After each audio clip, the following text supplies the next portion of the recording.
This is an 8-iron, and it's a dead shank. Wow. Way right. Oh, Takes a hop off the path. You got to be kidding me.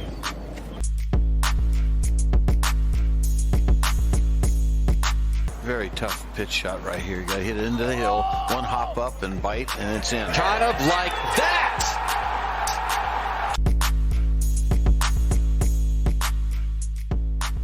Well, I would like to welcome the winner of 29 professional events all around the world, including 13 PGA Tour events, Open Championship, Ryder Cups, President's Cups. This player has done it all. The great Mark Calcavecchia. Calc, thanks for taking the time today to come back on the podcast. Yeah, Jason, my pleasure. Always good talking with you. Well, before we dive into the Masters, figured we'll look like, or let's see what it looks like for you this season, schedule-wise. How's the back holding up? How's the health holding up? And are you looking at a full schedule, or is it going to be a little limited for you this year on the Champions Tour? Yeah, I'm going to kind of start paring back a little bit. I actually feel pretty good physically. I'm just not, being old, almost 62, and have had the back fusion last year. I'm not hitting it very far. And, that's bottom line. I'm sure it's just a combination of, playing golf for my entire life and old age and all the above. But, I'm going to play a decent amount up until, the British Open, which is my last Open, at St. Andrews. And then I'm going to play the Senior British Open at Glen Eagles.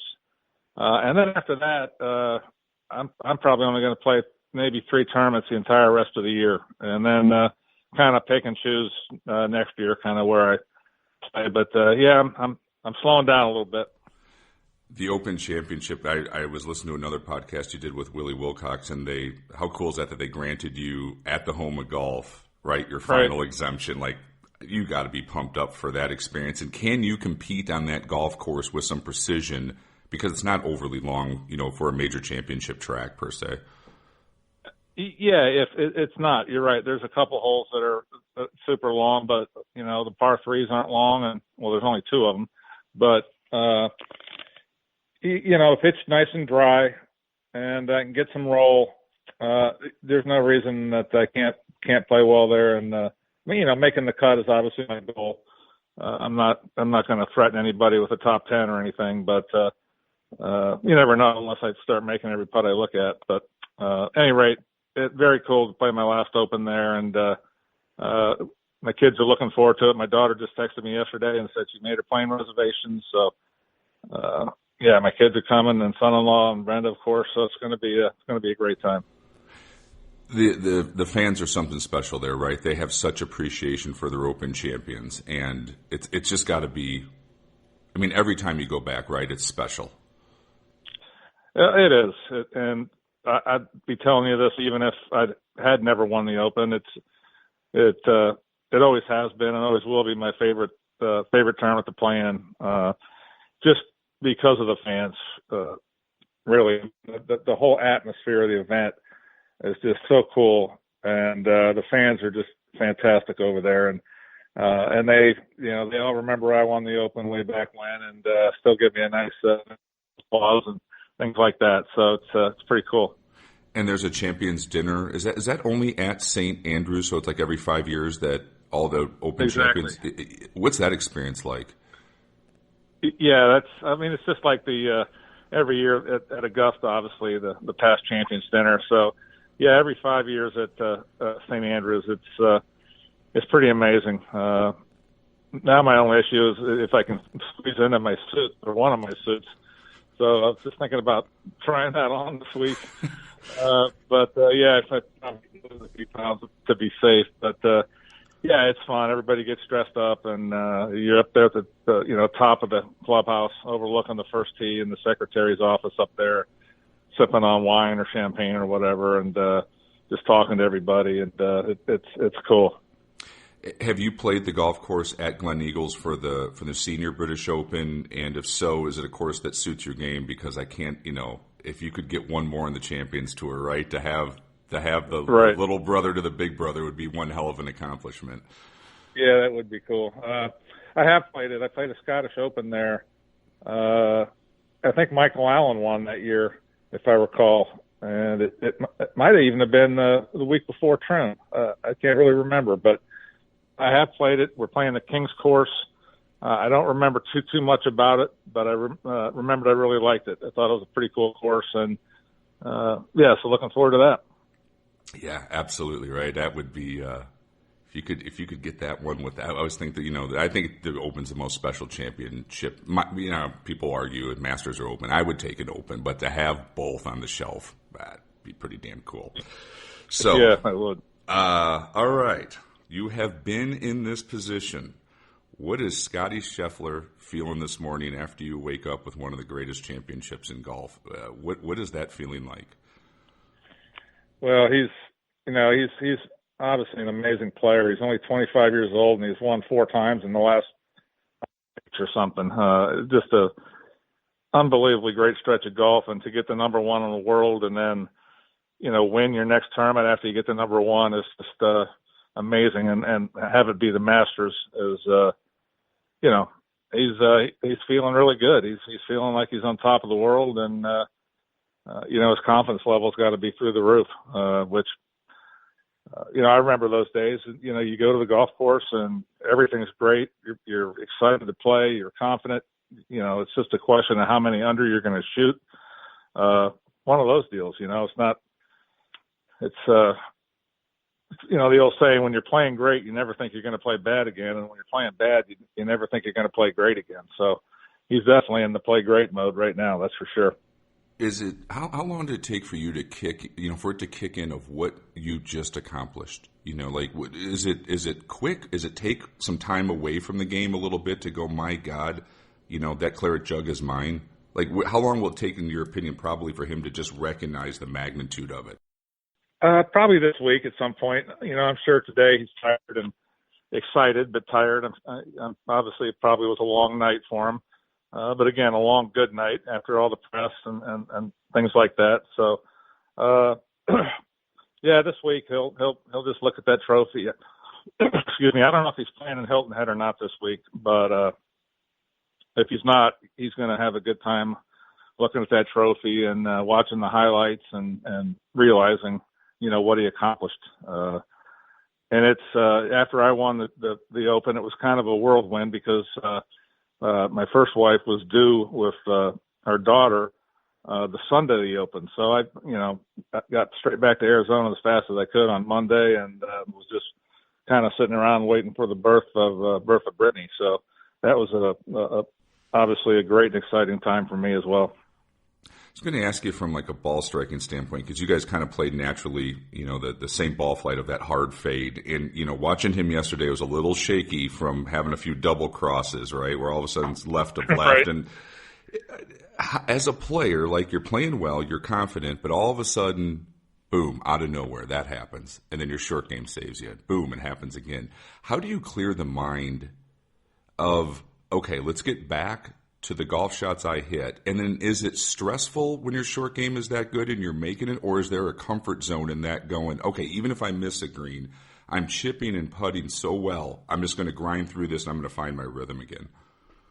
Exactly. As soon as he hit that first good power fade, I think it was off of 5T, because his first 4 holes he was dead left, as you said, the double crosses, and of course that amazing chip in on 3, and he somehow got through the first 4 holes 1 under par, or 2 under par actually. And not hitting it like he wanted to, but then I think he was probably obviously just a little bit amped up and just had to calm himself down a little bit. And then as soon as he hit those 2 really good shots on 5, after that, I think he was, fine. Obviously I think he was just swinging a little bit too quick, especially from the top, and that'll get you that double cross every time. Yeah, body kind of stops and the arms get quick, and all of a sudden, yeah. But he did a good job as of grinding through. I mean, he's got fortitude. That kid can just, I like everything that he's doing, because to calm himself down, to make those pars, to make those putts, and then all of a sudden slot it again. That could have easily gone the other way quick, and he just seems to have this. To me, it looks like he has an old man's demeanor of quality golf in a 25-year-old 6'4" body. It's a good combo. He's got a inner calmness that's amazing. He just, never at any stage did it look like he was panicking, like he could have. You get in a situation like that and things start going, the ball's not going where you want it to go. And it's very easy to go into a state of panic, but he never did. And I haven't seen him do it ever. He just has that calmness about him that, that works great for being a great golfer. What did you do in that situation? Would you go back to what you and Peter Kostis worked on and just calm yourself down and go, okay, I'm playing great, I can do this? I mean, how did you have a trick that, or you may even still do it today, that you can, if you get in contention of what you have to do to keep it like it's been for the first 3 rounds? How did you navigate that? Right. Usually I throw a little mini temper tantrum, and then sometimes that calm myself down, but you just got to go back to what's been working and just say, okay, you're going to hit bad shots, forget it. Just concentrate on what you've been doing and just, keep doing it. And that always kind of seemed to work for me, where I would just, refocus on what's been working. Yeah, just sort of get the anger out of the system. It's done and over with. Reset right. button.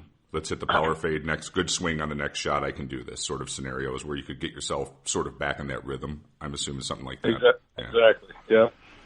Cam Smith, I thought it was interesting. He came out and played aggressive, which he kind of had to do because, Scheffler probably wasn't going to go backwards. And, right. He starts off quick, then a couple bogeys, and then the disaster on 12. But what I have to give him credit for is, and this is another, tour player question of, you just make a triple, it's probably over. And how do you then,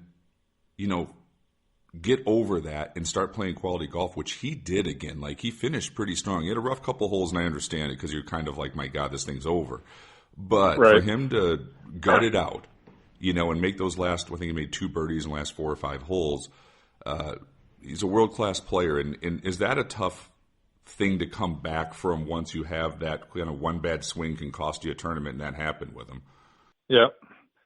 Yeah, I mean, at that point, after 12, obviously he knew he wasn't going to win. So that's a very difficult thing to do that you just said, is to refocus and still finish strong. And, I know a tie for third wasn't what he was looking for, but, there's still world ranking points and money, and, there's a lot of things to play for. And you're in the last group of the Masters on Sunday. So certainly no matter what happens, you're going to give it all you got, because you don't want people out there just seeing him moping down the fairway and kind of throwing in the towel. So I don't think any player would do that in that position. But yeah, he's another great young player, obviously, and he's going to win a lot of tournaments.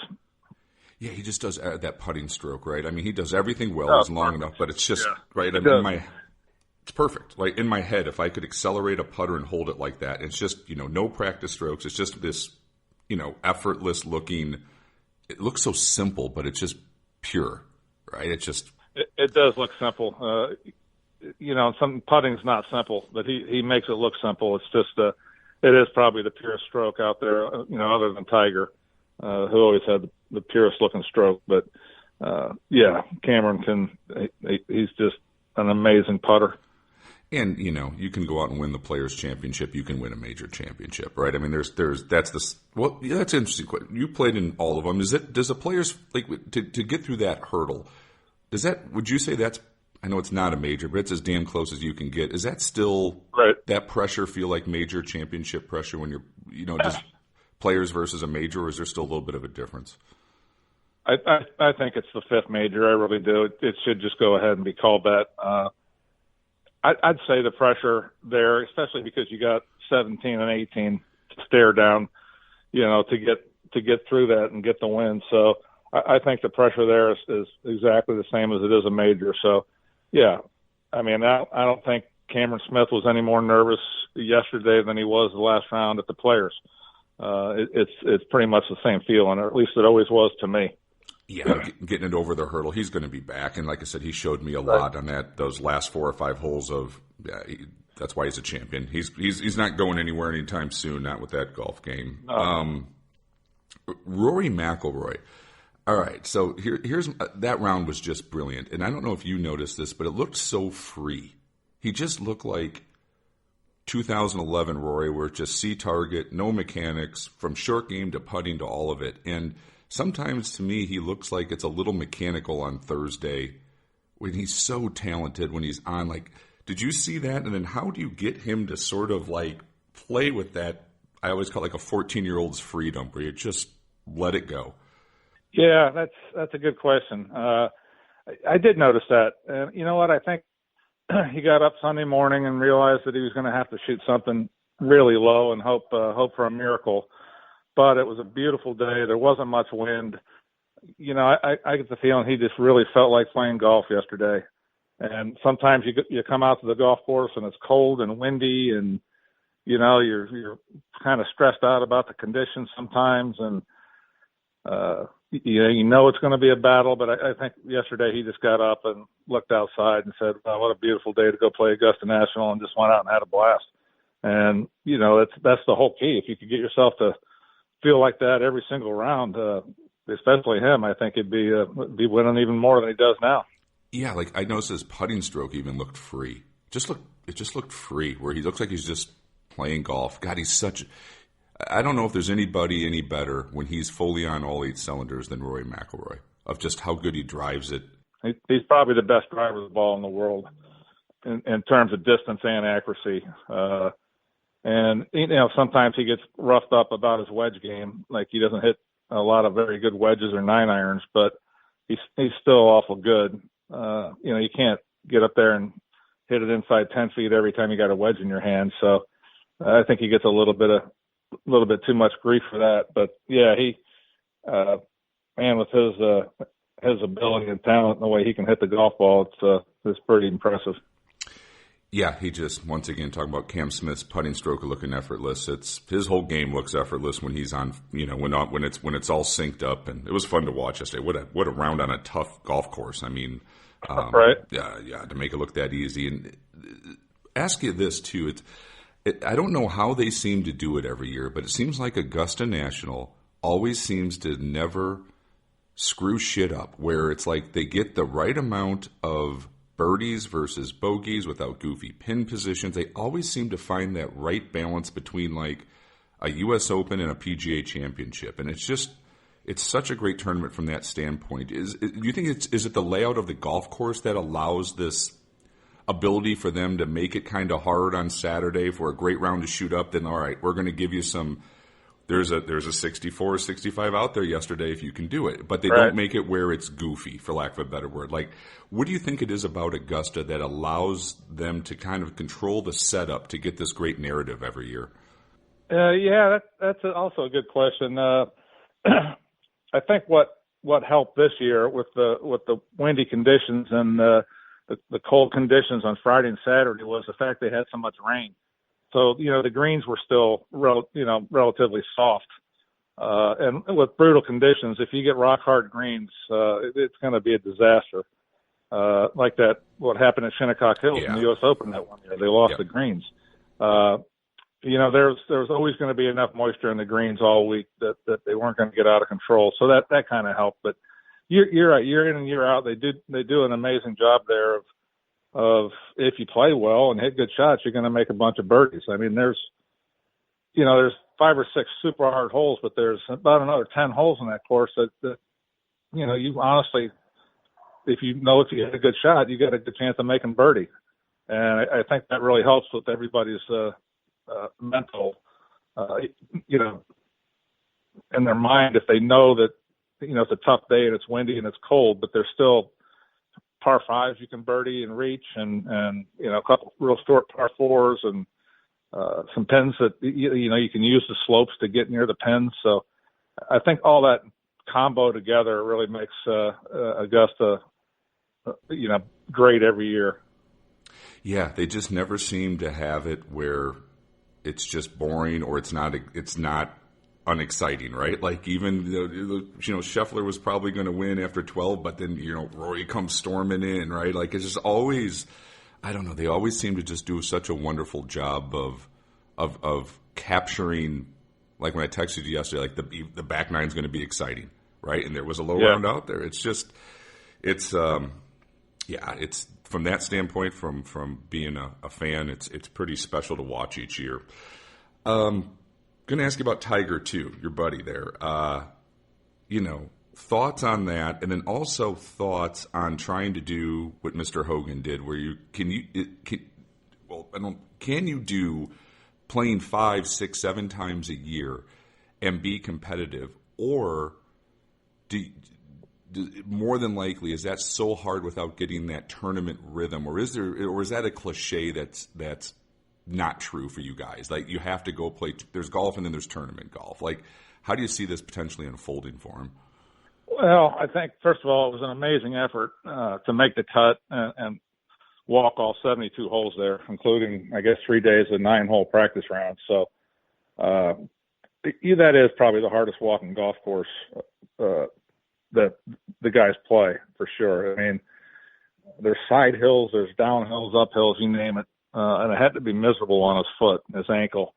But as far as Tiger, I don't think he needs to play a golf tournament, and he hadn't played in a year and a half, basically, and he can still feel like he can go and compete and win. I don't think he needs to play 2 or 3 in a row to get ready to win the British Open or anything. If he doesn't play until July, I hope he does. But if he doesn't, his foot's going to be that much better. St. Andrews is dead flat, other than the little humps and bumps, but. He's going to be even in better shape there, and probably one of the favorites to win the golf tournament. So, some guys feel like they need to play their way into majors to get the competitive spirit flowing or whatever. I think Tiger just has that built in. When he gets to a major, he's ready to go. How did you do it? Did you build yourself into it, or did you take some time off practice and then freshen up and try to get ready? I did a little both. Sometimes, depending on the schedule, I'd play the week before. I played in a few Scottish Opens before the Open a few years there, which was kind of nice to be over there and get used to the time and everything else. And others, I didn't touch a club for 2 weeks before 4 or 5 days before I went over to playing it. I'd practiced some before I left home, and when I got over there, I was really excited and and ready to play. So I didn't really have a set routine as far as how I prepared for majors, but some guys definitely do. Was it tough when you were in your absolute prime to play in an event the week before and not have your mind go to that major? Meaning, like, would you try to hit different golf shots than you would have if it was just a normal event, knowing that you're working on stuff for that next week, right? Was it tough? Yeah. To sort of focus on, okay, we're in this event, but my mind is really on, X. Right. Brenda reminds me of that all the time. If I'm not hitting it too well and I'm playing the next week, no matter where it is, she'd just say, we'll work on shots for next week. Just keep see if you can find something for next week. So that does kind of help you to keep your concentration. And if you think, if you're going to the Open next week and it's going to be windy, then, you might want to try to hit a couple of really low drives, or a couple punch, draw iron shots or something. And just to see if you got that shot before you go. So, that is true. Did you have to, for Augusta back in the day, the golf ball curved more, but would you work on some draws to get, because it's not your natural ball flight, to work around corners, or would you just take 3-wood on most of those holes and let it go and turn it that way versus hitting driver? Yeah, 10, I always did 3-wood because, like I said, it was difficult for me to draw my driver, and I could hit it hard enough and draw it so it would land on the downslope and roll all the way down there anyway. Same with 13. My drive would go straight in those trees, and I could not curve it around that hole either with the driver, so I had to hit a 3-wood. All the rest of them, though, I hit drivers, and worked out good for me. Yeah, which would have been, it would have been a good golf course for you, as many birdies as you made around, like you were referring to earlier, right? As a golf course, you could play your aggressive style of golf, especially as great of an iron player as you were, and, to go after some pins, right? That golf course, besides a couple of the holes where you had to hit 3-wood, had to set up fantastic for you. Yeah, it did, and that's why when I wasn't that bummed out when Sandy Lyle hit that amazing shot in '88 and I lost by a shot. I was a little bummed out, but I just told everybody in the media, I said, hey, he had a great shot to win. You got to give him credit, and I'll be back. I was only 28 at the time. I said, I'll play in this tournament another 15 or 20 times. I'll get a green jacket. So I wasn't worried about it. Right. But I also kind of said about that place, it was my favorite place to get to and my favorite place to leave. You're always so excited to get to Augusta. Then by the end of the week, you're ready to pull your hair out. This was before they changed the course and lengthened it. So it was even more up my alley then than it would be today. But yeah, I always felt like I should have shot a better score than I did. That was just the difficulty of the wind swirling around and the greens, and you might end up in a place where you just have absolutely no chance to get up and down for par, or even two putt for that matter. So, but little love-hate relationship. Yeah, exactly. It was kind of like going to Las Vegas. I also had my game plan there was simple. It was one of two things. My goal was always to get to the eighth tee at even par or better. If I could be under par, it was a total bonus, or even par on 8. I was happy because you had 3 more par 5s. You had some holes you could birdie, and I always felt like I was going to shoot a good score if I could get to 8 tee even par. So that was kind of my thinking when I played there. Yeah, makes sense. And go aggressive on the back nine. There's birdies to be had. So, right. Yeah. One final one here for you, which I think is an interesting change from when your generation kind of played. It seems like there's like a generational shift now where these guys hit their prime in their early to mid 20s. Like I said, Scheffler right. 25, Morikawa, Hovland. Wolf, name all of them, right? Your generation kind of seemed like you got on tour, then you learned how to play, then you hit your prime at 30 or 31, or wouldn't Curtis win both of his majors in a row, 34, 35? Right. What do you think has changed for that generation for it to be 5-6 years earlier than when you guys, generically speaking, kind of hit your primes? Yeah, it just all of a sudden happened, and you're right about that. I was on the tour in my early 20s, and it took me 5 or 6 years to kind of figure it out, and didn't hit my prime until my 28, 29, 30 years old. So I think today the kids, just the way they're brought up, a lot of them have teachers, when in their junior golf days. I just think they're so advanced in playing golf and playing the game and hitting different kinds of shots. When they do get on tour and they get right out there, it's like they've got no time to spare. They got to do it right now. This is my chance. I don't care if I'm 21 years old. I'm going to go out and win this tournament. So I just think it's a whole different mentality. And once one of the young guys does it, then all the rest of them believe they can too. So it's kind of like a chain reaction, I think. And this Joaquin Neiman's another one. That's just unbelievable how good he is. So, but there's a whole bunch of them, and I just think they're just ready to win as soon as they get out there. Yeah, like your generation was sort of like keep your card, right? Learn from the other pros. If you keep your card, it's success. And now it's like these guys are like, I'm ready to win. Let's do this. Right, right. I think we spend more time watching, and trying to learn from the greats of the game, in the early 80s and middle 80s than paying attention to our own games. It was like, oh God, there's Jack Nicklaus. One tournament I actually went out, I got done. I went out and watched Tom Kite play the last 5 holes. I just wanted to see what he was doing that I wasn't doing, right. Why he was going to win and why I was struggling to make cuts. So yeah, it was more of a watch and learn as opposed to nowadays the kids are like, yeah, watch me. And they just let it rip. And plus equipment's fantastic. Obviously they can all hit it 350 yards. It's a whole different ball game. The other interesting thing on a sidebar that I also said you hit you played great in your 40s too, Calc. You had a 20-year stretch of some top quality golf. Do you think as hard as these guys are swinging and playing, do you think those careers are not going to be you were great for 20 years out there, legitimately, right, with chances to win majors over 20 years that you play at that high level. Do you think it's going to be more like a regular professional sport where they might play it 12, 13, 14, 15 years, and it's such a power game that it's just going to be shot at that point? By the time they do hit 44, 45, 42, they're just, I'm done? Yeah, for sure. It's definitely going to happen to some of them. I mean, DeChambeau's already having trouble with his hip and his hand and his wrist. Yeah. You go at it that hard, something's got to give. I was just speaking of that Joaquin Neiman. If you've ever kind of noticed his swing in slow motion, I mean, if he ever has a right rib intercostal problem, he's going to be done. As much as he, bends his right rib cage and to the back on his follow through as well.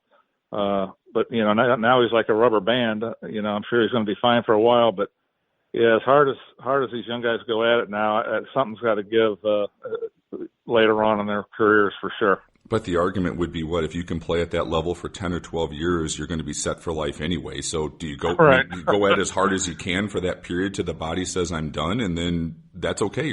That's kind of like how every other pro sport is. I don't think there's going to be as many guys with careers like you had, Mr. Kite had, right? Mr. Crunch, where they're out there for relevant for 20, 25 years.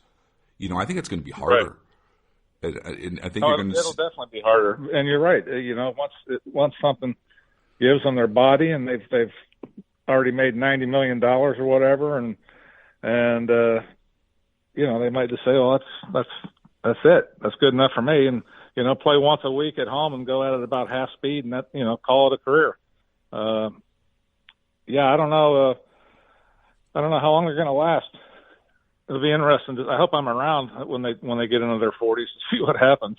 Well, I'm curious what's going to happen with the Champions Tour, right? Are you going to have to lower that age eventually to 45 or something? Because you're going to have 45-year-old guys looking like they're 55 at that point. They're not going to be able to compete against the other 22-year-olds if the trend line keeps happening.